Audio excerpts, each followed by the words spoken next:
So it's June in the college football world, and with that, y'all know what it means. We have got to talk about the major visits happening this summer, and today, we're going to start it off with a huge event the Oklahoma Sooners put on, the ChampU BBQ, an event that always draws rave reviews, but we need to talk about why this year it's so important. And before we do, as always, y'all know the drill. I need to hear from you. Hop down to the comments, Y for yes, N for no. Are you excited about Brent Venables and company's first ChampU BBQ? And let me know what you're thinking. If you are new to the channel, be sure to subscribe, hit that bell notification, and speaking of that, I want to do something a little different. I want to see if we can get 100 subscribers off of this video alone by Monday, and if we do, I'll be doing a video breaking down Oklahoma's transfer portal haul in its entirety and pointing out a few players you need to know.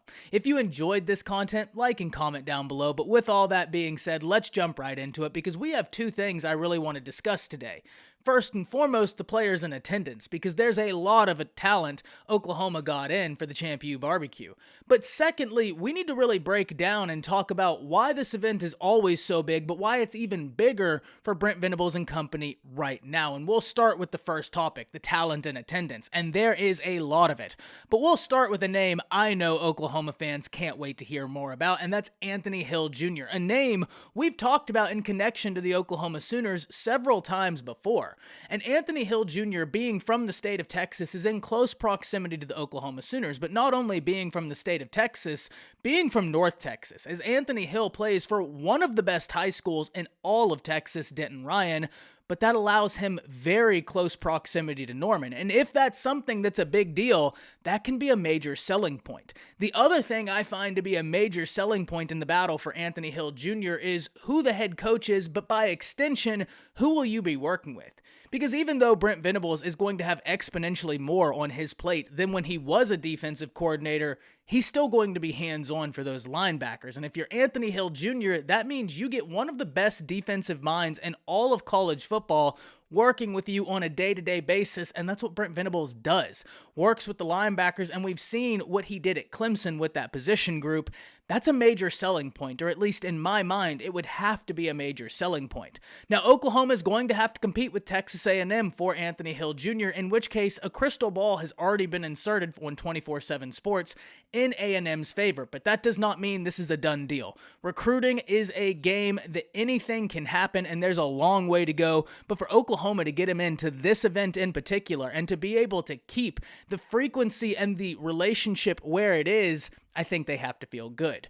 But let's talk now about some offensive players, because Oklahoma has an entire unit of offensive linemen making their way to Norman, and you have got to love that. I talk about offensive line all the time. Y'all know it. I know it. It's something that I'm really enamored by because it's such a difficult position to transition into from high school to college. But that makes it even more intriguing when you look at the talent Oklahoma is bringing in for ChampU BBQ. And where do you want to start? Because we can start with Wilcom Formby, a 4-star offensive lineman out of the state of Alabama in Tuscaloosa. It's going to be very difficult to pull a player out of Tuscaloosa, especially when the Crimson Tide is involved, but not only does Oklahoma have Bill Bedenbaugh, a premier offensive line coach, Todd Bates is there as well. And even though Todd Bates is a defensive line coach, he's from the state of Alabama. He played for the Crimson Tide, and so he can talk to Formby and establish that relationship and some level of familiarity because those two individuals have an understanding of where each other came from, and that could be a powerful tool. But it's not just Formby, it's also Cayden Green, a name we have talked about several times in relation to the Oklahoma Sooners, and they love that they get him back. Cayden Green is somebody that I'd be real intrigued to see where Oklahoma sits after the ChampU BBQ. I would have to imagine they were in a phenomenal position before the ChampU BBQ, and with this event, I'd have to imagine they'd only increase their positioning for a very talented prospect. Outside of Cayden Green, we have Bryson Sanders, a name we talked about not long ago that Oklahoma is battling heavily for. Bryson Sanders, a 4-star offensive lineman out the state of Tennessee, is going to be a tough pickup, but one Oklahoma would love to get. Look, right now we need to realize Tennessee is doing great things on the recruiting trail, and they don't look to slow down. Oklahoma's prioritizing the offensive line, but so is everybody else. And because of that, this is going to be a battle I'm super interested in because I think it'll be a great indication as to where Tennessee is depending on how they do in this battle. And that doesn't mean whoever doesn't land Bryson Sanders is in a bad spot recruiting. It's just that we have two schools right now that are really surging in recruiting going head to head for a prospect. you can sign me up with my level of intrigue.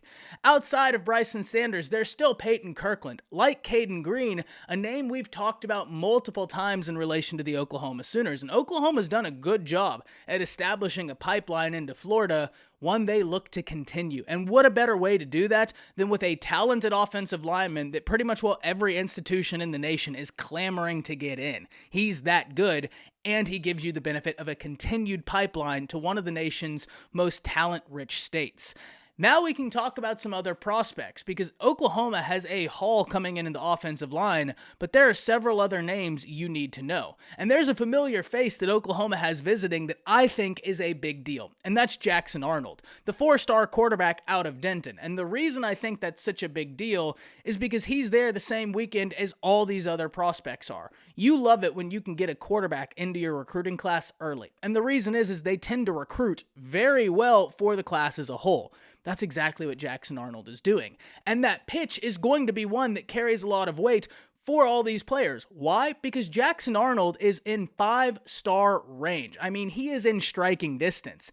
He sits as the number 38 prospect in all of high school football per 24/7 Sports, and per 24/7 Sports, there are 33 5-stars. Him being a quarterback, him being that close, him playing his high school ball in Denton, Texas, I think is the perfect recipe for him to be able to attain that 5-star status, especially if he camps well and has a good season.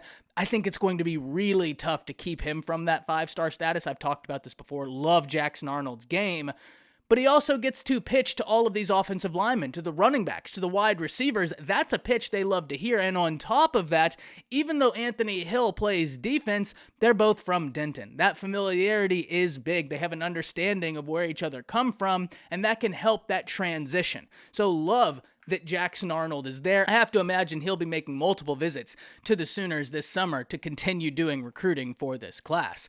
And there are great pieces he'd love to recruit. Several wide receivers in attendance, but one I think we need to be aware of is Jaden Greathouse, as Oklahoma tries to minimize the loss of Ashton Cozart in this class. And there's still a long ways to go, which is why when you lost Cozart, you would have loved to have kept him, but there's still so long to go in this class, you're really not worried about it. You'd much rather lose a prospect at the end of May than at the end of November. You're in a much different position in those two circumstances. Oklahoma is absolutely fine where they are, and especially that they're getting in prospects such as Jaden Greathouse, and on top of that, you look at what they did in the transfer portal, something we said we'd be talking about if we got those 100 subs. They did great work at the wide receiver position there. So, getting in Greathouse is awesome for the Sooners, especially with Jackson Arnold being there, but some other offensive pieces you need to be aware of. There is 5-star running back Richard Young in attendance, a running back that every college in the nation wants to get in because he has such a complete skill set. He is much faster than you would expect him to be, being a power back. He'll run you over. He'll make you miss. This kid has got such a versatile skill set, and that really explains why he's not only a 5-star, but why he's so coveted by so many different stylistic approaches to offenses, because this kid can fit in multiple different rooms. You love that you get him in there. That same argument I just made about Jackson Arnold being able to recruit carries over, because he can give him an indication of like, hey man, I'd love to have you come in here. I can be the quarterback. You would be such a great addition to this class, and that's a pitch that absolutely means something. And before we move into part 2 of this video, we need to talk about 3 more names: Reuben Bains, Jacobe Johnson, and Makari Vickers. 3 players who Oklahoma loves that they get in. We'll start with Reuben Bains, because this is a player Todd Bates would really love to get in. Reuben Bains is one of my favorite players in this class. Turn on the film, you'll see exactly why. He's someone who does nothing but produce. Look at his sack numbers from the year prior, and he looks to break that this year. This is a guy that if you can get him in, if he can be coached by Todd Bates, I think the Sooner fan base will love where they sit at that position. And look, Todd Bates is one of the best defensive line coaches in the nation, so automatically you feel really good about your chances of being in these recruiting battles and ultimately being able to capitalize on landing those battles. But now we need to talk about Jacobe Johnson and Makari Vickers. Jacobe Johnson, an athlete, but one of the best players from the state of Oklahoma, and Oklahoma would love nothing more than to keep their top players home, because the state of Oklahoma has some really nice talent this year, and a player like Jacobe Johnson would do a great deal for the Oklahoma Sooners, and let's be honest, the Oklahoma fan base would love to see him line up in crimson and cream. But the last name we need to talk about is Makari Vickers, someone who Oklahoma really has been going after hard. Jay Valai has been after him since Jay Valai was at Alabama, and now that Valai is at Oklahoma, that relationship looks to continue. And this would be a huge win as Oklahoma looks to continue piecing together that secondary under the new staff. But now we need to talk about the part 2 of this video, why this event is so important under Brent Venables and this current staff.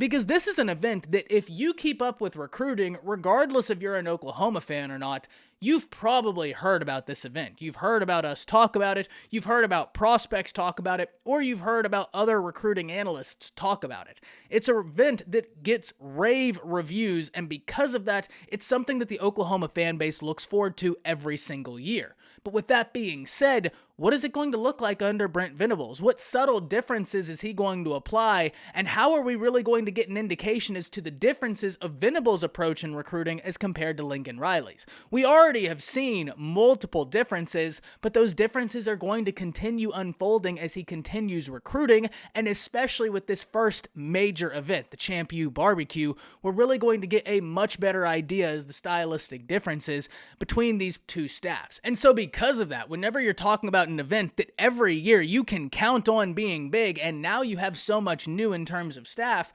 it absolutely increases the importance of this event for Oklahoma. The good news for the Oklahoma Sooner fans is this staff has already proved how serious they are about relationships, and this staff has already proved that they're going to be present in these big-time battles. Brent Venables did amazing work with Oklahoma's 22 class in saving it from what it could have been. And because of that, I really am interested to see how this event is going to turn out once it's all said and done. What the reception is from the kids, because I would have to imagine it would be stellar. An event that always receives such rave reviews, but under this coaching staff, I really think it's going to take it to another level, and I can't wait to hear from y'all about that in particular. That's it. See ya.